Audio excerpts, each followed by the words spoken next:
جناب اسپیکر، نئے محصولات کے ساتھ ساتھ یہ بھی ضروری ہے کہ جو محصولات اس وقت وصول کیے جا رہے ہیں ان کے انتظام اور مینجمنٹ کو بہتر بنایا جائے۔ اگر محصولات میں چوری کو ختم کر دیا جائے تو گزشتہ پونے 4 سالوں میں جو گزشتہ پونے 4 سالوں میں بڑھ گئی تھی تو خاطر خواہ حد تک اضافی وصولی ہو سکتی ہے۔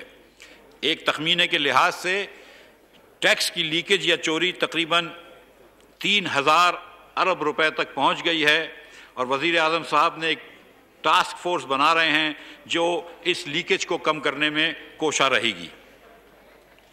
اس کے ساتھ ساتھ ہم نان ٹیکس ریونیو بڑھانے کے لیے بھی کوشاں ہیں۔ کفایت شاری کے اقدامات۔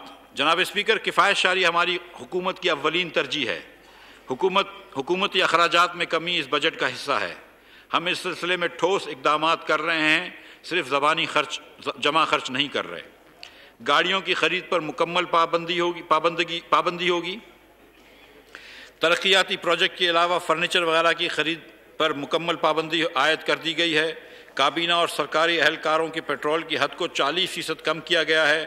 حکومت کے خرچ پر لازمی بیرونی دوروں کے علاوہ تمام دوروں پر پابندی ہے۔ سبسکرائب کریں اور بیل دبائیں تاکہ کوئی خبر رہ نہ جائے۔